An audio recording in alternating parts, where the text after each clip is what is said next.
as the analysis with precious metals, because oppositely from the metals that can end up rallying against every single currency, right? Yeah. Having to do with the fate of the dollar, it's going to be a story of comparison between central banks and inflation numbers. We know two things as a fact. One, for the time being, inflation is much worse in the US for reasons that I can analyze, but I don't think people care at the moment. But for obvious reasons, inflation is bad everywhere at the moment, but even more so in the US. But on the other hand, the Fed seems willing to react first. So for the time being, the dollar is not being penalized because inflation is worse on one hand, but on the other hand, the Fed seems to be willing to do something about it. Of course, a lot less than needed, undeniably, but something. While other central banks have not even declared their intention, with the exception of a couple of other central banks. For example, we saw the UK move just a few days ago. We've seen that some of the antipodians, also have, shifted the rhetoric. Norway as well is going to be doing so, but the other central banks are still in wait and see mode, right?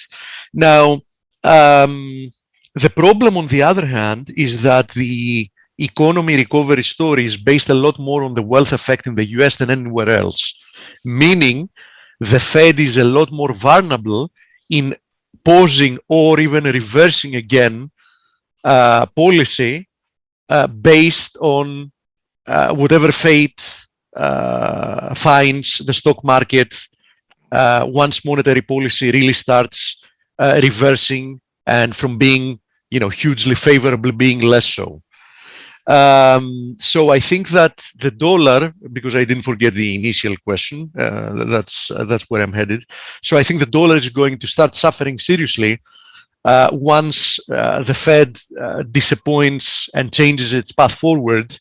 The dollar will have priced in up to that point, some kind of a more hawkish Fed, and then at some point is going to have to unprice that.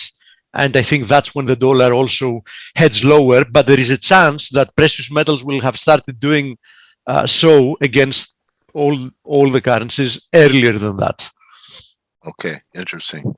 So trying to fade dollar strength is fighting the Fed, but not as much in the metals. I have no problem fighting the expectations of the Fed because the Fed is always wrong.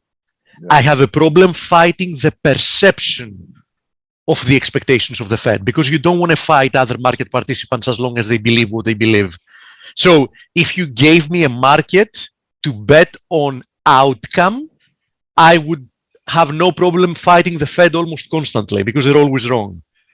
But I don't want to fight the expectations of the market based on the Fed. You know what I mean? Because you don't want to fight against almost every other market participant. It's a matter of timing there. Yes, always. That's the art of it. Yeah. Yeah. Okay. Who else is hanging out with us today? Blake. Well, good morning. Hey, Blake. How are you? Hey, I hope everybody had a wonderful Christmas holiday. Hey, Blake. I take that as a no. No, it was fine. Steve, good morning. How are you? Good morning, mate. I'm good, other than the fact that, as you know, I wrote it to you a while ago. We just learned that we came in contact with a COVID positive person, which means that we're going to spend the next few days being locked here with Jason and no nanny in order to protect her, which means that the next few days are going to be... How many days? 10? Listen, theoretically speaking, we have no legal responsibility to stay inside because we're not positive. But practically speaking, to protect others, it's going to have to be near 10. We'll have to have a PCR test in 4 or 5 days from now, and then another one 3-4 days after that. And theoretically, we're good to go after that. Hold on 1 second. I'll be there to continue on this conversation. Just give me 1 second. Right. Sure. Go ahead. So, guys, we have a little weakness in the energy market, and I know there are a lot of people that are still bullish this thing, but I think this was significant enough to probably try and sell a rally in the 77 range. Look for a failing rally. See if you think crude could go to new highs, or no. I agree with you, Dale. I think the chances are more in favor of more weakness before we see the bull trend resuming. So I think, statistically speaking, the chances are better for fading this crude oil rally. I think any move towards 77, the closer we get to 77, the better the risk reward. Although the big context, hasn't changed for me, meaning I still believe that crude will head even higher, just not yet. Above 100. Well, and sorry, I was in the middle of responding something there, and I want to say that crude, there was a big channel, and there was a big channel that we were trading in, basically for, well, we could go to, the lows back in 2000. Well, it's actually, if you just connect all the high, I'll show you what I'm looking at here, and maybe it'll help a little bit with as far as my explanations go. Here's crude, and this is the daily chart, and these lows, even though that wasn't a real low back here in 2020, but it's really, you can see across the tops. If you took the resistance across the tops and you put them along the lows, you'll notice that same trend line really held any type of rally attempt for the last, couple months. So now that we're back up there towards the underside of that trend line, and Steve's saying 77, which I would, venture to guess that that's probably the upper end of the range, resistance, if you will. I think that anywhere between $75 and $77, which Steve was just talking about, it's probably going to find some sort of resistance up there. Plus you have the 618 retracement, which, you just get triple confluence of resistance up there. So it was also the previous high, Blake, before we got this correction into right summer. That one. July of this year. So, I mean, there's a lot of reasons for resistance to come into play. Now, Steve, you said something a little bit earlier. You said the Fed is always wrong. What do you mean by that? The Fed is always wrong in its assumptions. We've seen that over and over and over again. The Fed is always wrong in its assumptions. It never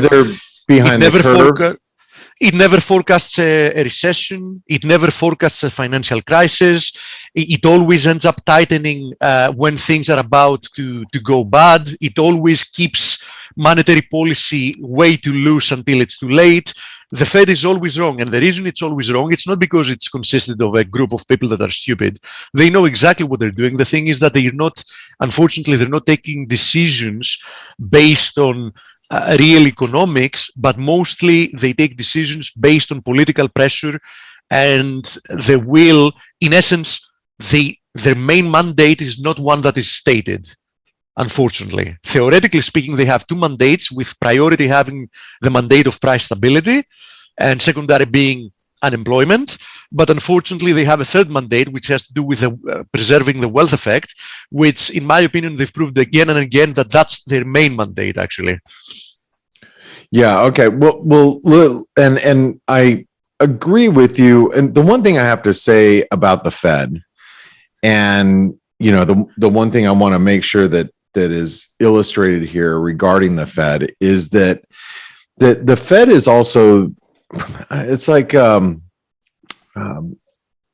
you think about like a burning theater, right? And you think about a burning theater and that one voice in there that's screaming, keep calm.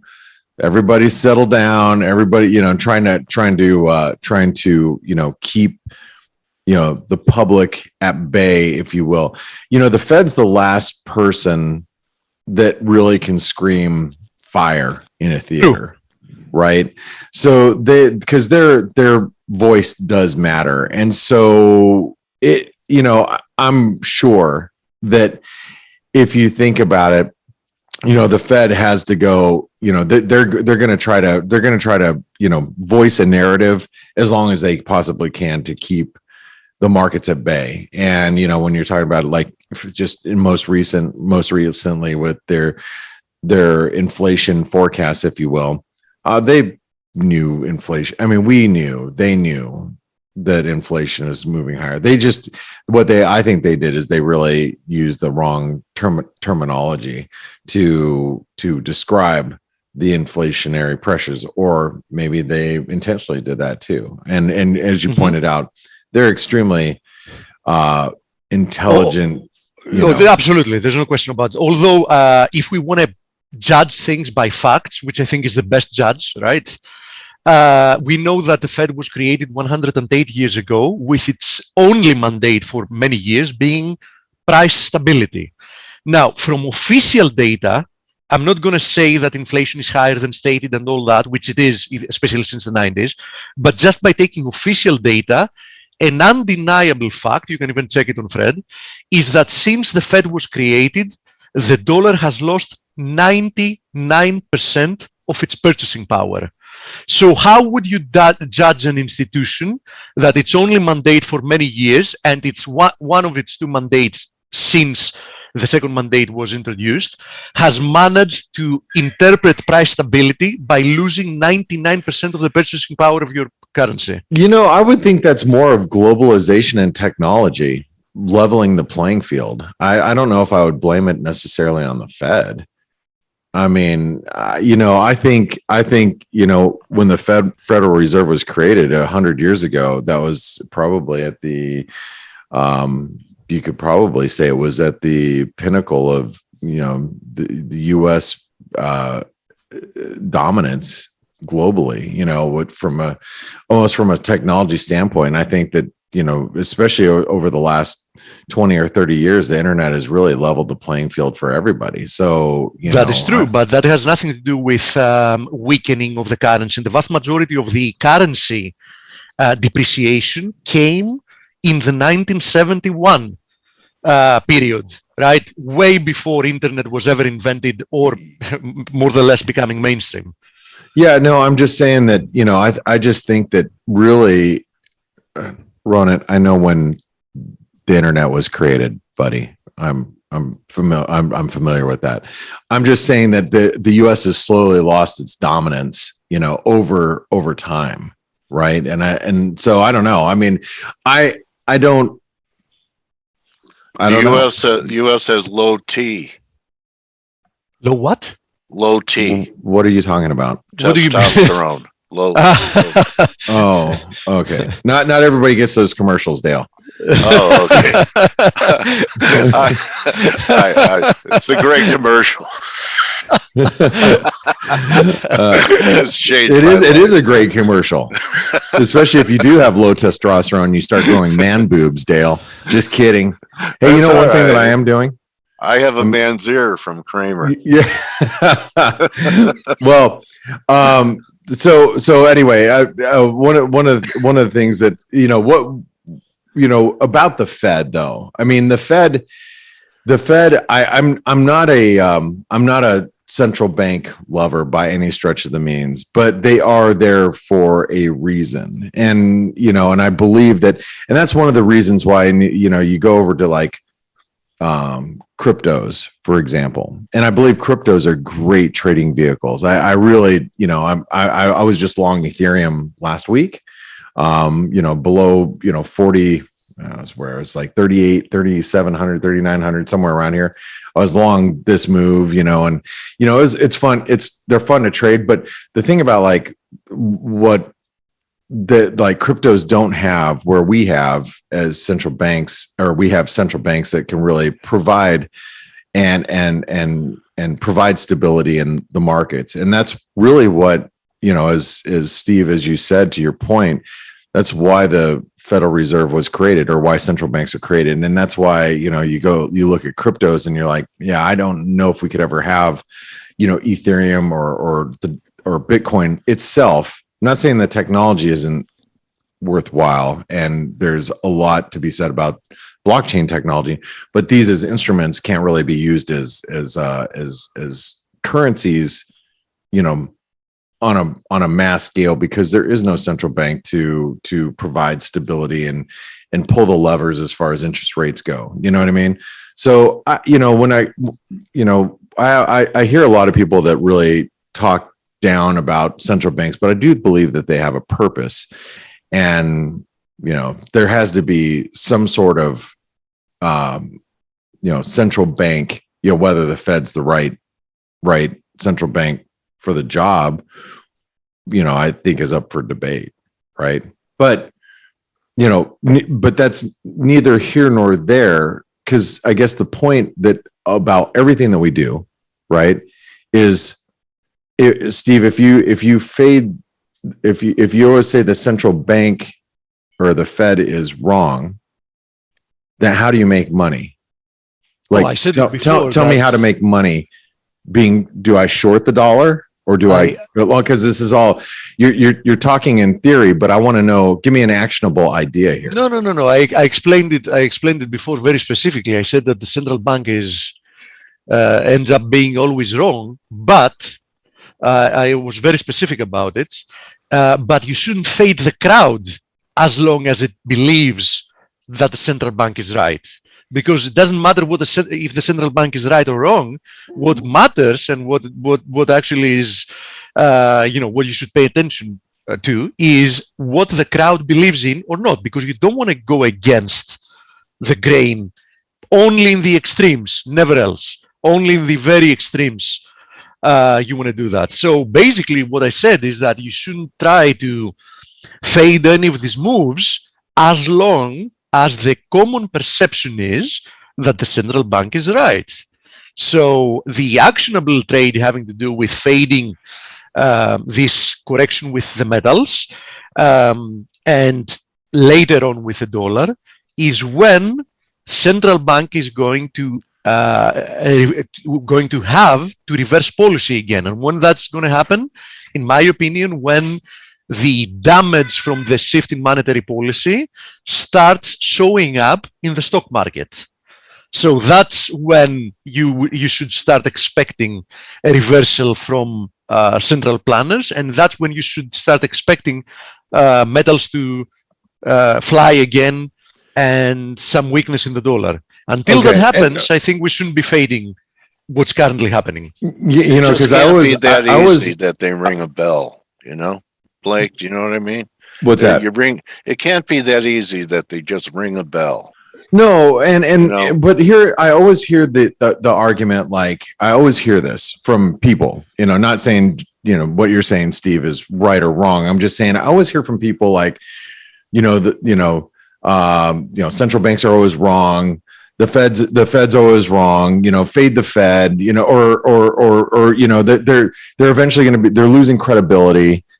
I always hear those types of arguments about central banks, but at the same time, like I sit here and go, okay, I hear what you're saying, but how do I make money in that? Like, what do I do? Do I just wait for, do I wait around for, is it 12 months or 18 months or, the next 5 years before everybody realizes the Fed was wrong, and then you wait for the next U-turn, which, as I was saying earlier, I think it's happening within the year that is starting in a few days. So you think in a few days that the Fed's going to be proven wrong? No. I said that you wait for the next U-turn, which is going to happen in the new year, which starts in a few days. So a U-turn in 2022. Yeah. Okay. So you think in 2022 it's the time to be long. So your prediction for 22, let me just get this straight. Your prediction for 2022 is that you want to be fading the dollar and long gold or precious metals. Yes, that within the year, before the year is over, we're gonna have to see the next U-turn from the Fed, and that's going to be the next big trading opportunity. Now, of course, I'm speaking from my time horizon, right? I'm not a day trader, so of course, for day traders, there's going to be, in many occasions, daily opportunities. But I'm looking for the medium-term game, not the very short-term game. So for me, the next big trade is going to be within 2022, whenever we see the Fed doing another U-turn, and I believe it's going to be within 2022. Yes. Okay. Well, let's discuss. Like you got the S&Ps. Let's just talk about today. So we got the S&Ps nearing all-time highs. Mhm. If you take like the actual futures here, you can see that's the Nasdaq futures. Sorry, here's the E-mini futures. So you got the E-mini futures up against all-time highs, and stocks look ready and they look poised to pop higher. I mean, this is typically when the markets start grinding higher. We have, and by the way, we were talking about this earlier off before the F.A.C.E webinar. I didn't realize that Monday on the 3rd is actually a bank holiday pretty much everywhere. And by the way, we will not be broadcasting next Monday. I was for sure thinking this last week that I'm like, oh yeah, we got the 3rd, which is going to be Monday. Obviously we have the 1st. Everybody's hungover for the 2nd. 3rd should be good to go. And I didn't realize it's a bank holiday all the way around. So we won't be broadcasting here on the 3rd. But the reason why I mentioned that is because we have a few days between now and next week where the markets could really grind higher into new all-time highs. So what do you think about stocks where they're currently at, Steve? First of all, looking at seasonality, we've just entered the week that is considered the next few days are considered the Santa Claus rally period, right? Yes, that's correct. Yeah, and we see that, of course, we know as always during these days, liquidity is extremely thin, seasonality is extremely favorable, and technically speaking, you're just showing the S&P, and then it looks to me very, very likely that we're going to be pushing to all-time highs during these days, right? Yeah, I think so too. And but there's a few things that are happening. And by the way, I realized what time it is. We're gonna have to hand it over to Dale because Katie Stockton is here today from Fair Lead Strategies. I don't want to take away from her time, but I just want to point out that this is like the Santa Claus rally, typically the Santa Claus rally time where you see markets grind higher. So just be really careful in the markets this week. And as Steve pointed out, with very low liquidity. But Steve, thanks for all your comments this morning. Dale, I don't want to take, like I said, I want to make sure everybody that's tuned in for Katie gets their Katie fill. Yeah, they make sure they all stick around because I love having Katie around as well. So Dale, Merry Christmas to you. Happy holidays. Thank you, Dale. Yeah, thanks, Good job, Steve. guys, in a thin environment, and welcome back to F.A.C.E, Katie Stockton. How are you, Katie? I'm great, Dale. How are you? Happy holidays. Yeah, it's good to hear your voice. You too. I've been hearing it in different places, and curious what's on your radar going into 2022. So if you could share your screen. Of course, yeah. Now, can you see the 10-year yield on the screen now? Yes, upper left-hand corner. Upper So left-hand all corner. this is 10-year treasury yield. In fact, if you look, so on the left-hand side here, these are daily charts. Here are the weekly charts, and off to the right, we have a monthly with a relative strength ratio. And for 2022, I think we're going to have more of a range-bound type of environment for the equity market. And I say that largely because we have some similar setups to late 2017, 2018, kind of that period where we saw a bit more of a difficult tape. Well, I would actually argue that is it because are you looking for yields to advance towards 2%, Katie? That's not an impetus for the call, but rather it's really based on, I just pulled up the S&P here. It's based largely on the monthly chart. So the long-term setup on the major indices for the US. Yep. If you look at this S&P 500 chart, you can see the DeMark signals. Yes, I see them. For those of you who track them, the 13s are often indicative of inflections or at least some kind of shift in trend. And if you see back here, late 2017, we had some sell signals, gave way to this sort of choppy, directionless environment over the next year or so. And of course, it followed a pretty impressive and prolonged uptrend there. So we're coming off the same here now, a nice prolonged uptrend for the S&P 500. We do have an active demarc signal here and a prolonged overbought condition. So if you look here and then also compare it to back here, so where you have the actual sell signal confirmed is when, at least in my work, when you see the stochastics fall back below 80%. So that's kind of like that would be our impetus for positioning for more corrective price action. So we're not Would they have to cross again, Katie? Yeah, so they'd have to cross down and then fall below 80%. That to me is where you get the sell signal, because if you sold when it was overbought, just, you'd obviously missed a whole lot. Yeah. And it usually happens before you get the crossover in the MACD, which you see in the bottom window here. Yeah. Which of course is another indication of a shifting tape when you do have a crossover. So notice over the last they're pretty far apart right now. Yeah, still diverging a little bit, not diverging, still pointing higher. Here you have a little downtick that led us to take on a neutral long-term bias in October. So you're strongly neutral still. Yeah, strongly with conviction, right? So we feel, the importance will be now to just focus on the short and intermediate term gauges, which we do anyway. So we're going to be adhering to, rather than the monthlies, we're going to be adhering to our weekly and daily indicators to try to understand what the short-term swings will look like and how to take advantage of those. Because even in a 2018 type of environment, we can obviously make money and take advantage of shorter term trends. So that's going to be our goal here. And we are we're neutral to bullish here short term. We've been neutral sort of throughout part of this consolidation phase on the daily chart that you can see. But notice just last week, we saw a close above what I consider to be final resistance at 47.19 area. Yeah. So that leaves a breakout pending confirmation today. And the upturns in the short-term gauges do certainly support that. And 4,900 doable, Katie? Well, I use the measured move projections to try to understand what upside is. And it's actually a pretty impressive up move that you could get from this. It says 49.60 as a measured move.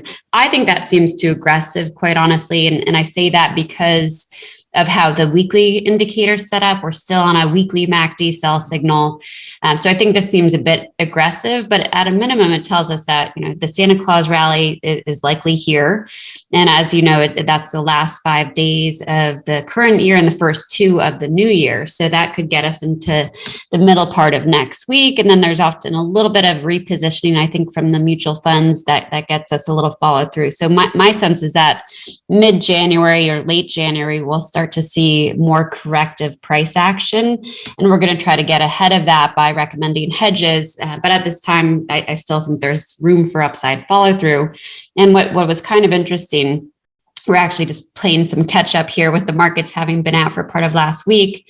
But if you look at what outperformed on the last trading day, if you look at the ETFs, the sector representation, it was pretty high beta. The outperformance came from the areas of the market that had really underperformed. One example of value. So robotics, cannabis, so that's not the right ticker. Robotics, cannabis, capital markets, let's see what else, transportation, all of these areas that had really either corrected or underperformed for the past month or so got a nice bounce. I'll just choose robotics here because it's an easy one, but you see the downtrend versus the S&P and the rebound over the past week or so. I think we'll see more of the same if the Santa Claus rally manifests itself. And so we'll get a nice relative strength relief rally for some of these beleaguered areas of the market. Which cannabis has been. Do you think they might be smelling the fact that the federal government's going to need revenue, and that perhaps the Dems could even get some support from the Republicans so they could collect billions in tax revenue off cannabis? Yeah, listen, we're seeing some signs of life. I can't really speak to the political side of it or the fundamental side even, but we just started publishing on cannabis on a monthly basis in November. And we were kind of holding that back until we felt like there were some signs of life. And you can see this is just one of the ETFs representing the space.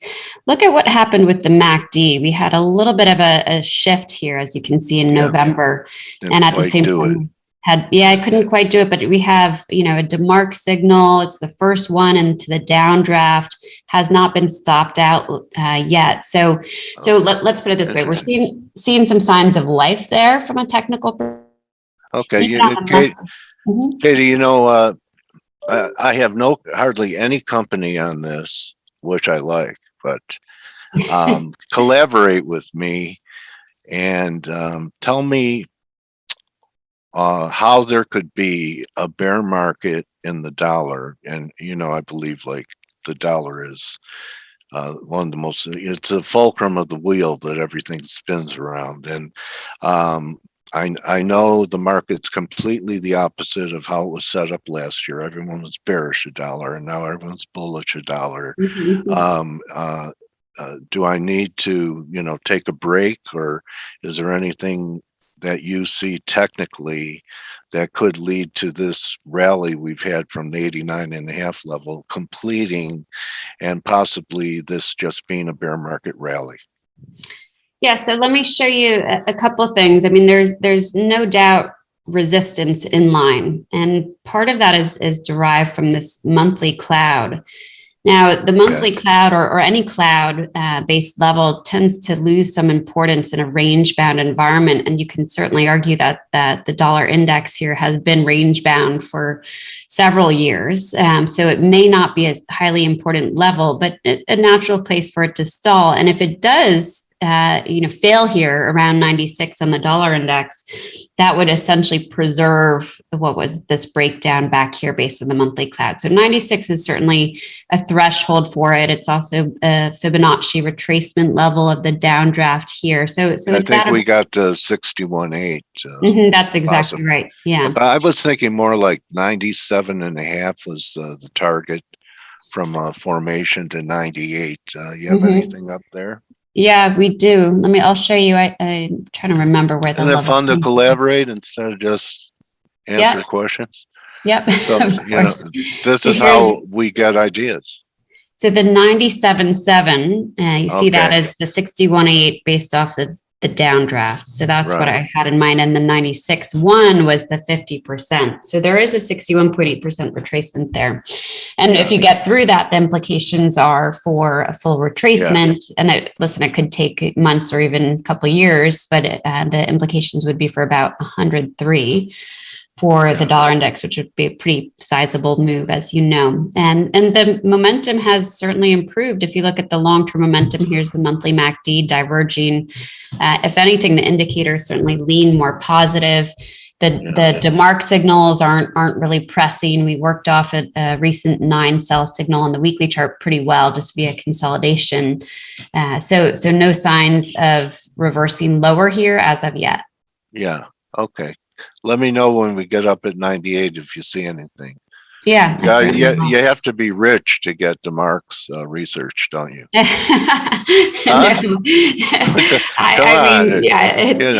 It's not free. Let's put it that way. It's more than a car. It's like a mortgage payment, right? It's worth it. Listen, I use them so much. And what's great with them is that they can help you understand when an overbought or oversold reading matters. And I value that. Yeah. Anything else on your mind? I know that, a few weeks ago, I just showed the community the Apple chart, and I was showing some divergences there, and Blake had to warn me about that, because he had just interviewed you on Trader Summit, and you had been bullish Apple. He said, no, Katie Stockton's bullish. I go, well, Katie's great. I'm just seeing some divergences here. So we've pulled back. I don't know what we got up to, Katie, about 175 or so. Yeah, so it cleared 180, but listen, there are some overbought indications. We had Apple as a long recommendation search. We removed it, I think, not last week, the week before. And maybe, honestly, with the Santa Claus rally seemingly imminent, we were premature in removing it. But the divergences, I think, they don't necessarily have like implications for the near term, but they do show a bit of a tiring uptrend, and that's only natural after how far it's come. So let's say we don't have any big, strong, imminent sell signals, but certainly some signs of upside exhaustion for one. Again, going back to our trusty DeMark indicators, you can see this 9 and red arrow. That is a DeMark signal. And the last one was in here. And gave us some corrective price action. So it doesn't mean that it can't hold up well here, but certainly seems to be tiring a bit. Well, what's you really have to be in the right stocks and even the right index. Okay, so S&Ps are making new highs. NASDAQ isn't close.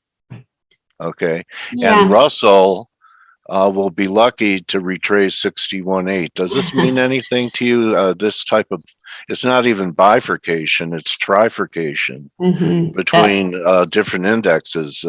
Is there a market message in that? Yeah, I'm not sure. The Russell 2000 has been a source of underperformance most of this year, certainly without any detrimental impact to the market as a whole, as measured by the S&P and the NASDAQ 100. When we get these kind of relief rallies and infalling with that robotics chart and sort of the high beta bounce that we saw last week, we do expect a pretty good bounce from the Russell 2000. You can see here it has a weekly oversold upturn. Last time was April 2020. I'm not looking for that kind of reversal, but it does support a couple weeks of upsides. So for those of you what a cool false breakout after a 6-month consolidation. Oh yeah, and yet everyone's going, finally the Russell's breaking out. Let me ask you this. All right, do you ever find that highly publicized things like this, that the first breakout is a fake out? Yes, certainly. And what I always use as like confirmation, I want to see a couple of good weekly closes above, and the Russell did get that. So it was a confirmed breakout before we got this retracement. Does that make it better? That not necessarily, because look what happened to the monthly stochastics. With this corrective phase, that's a pretty lousy setup from a long-term perspective. So this would suggest that it was a false breakout, despite my usual qualifier having been met. But sometimes, the widely followed things, end up failing almost just because of that seemingly. But at the same time, widely followed levels are that way for a reason, right? It's almost like it becomes self-fulfilling at times. Some of these support and resistance levels that people have in mind. A great example would be that the Bitcoin 53,000. Remember, everybody had their eyes on that. And that was certainly a breakdown that folks were right to be mindful of. Any hope for the miners in 2022?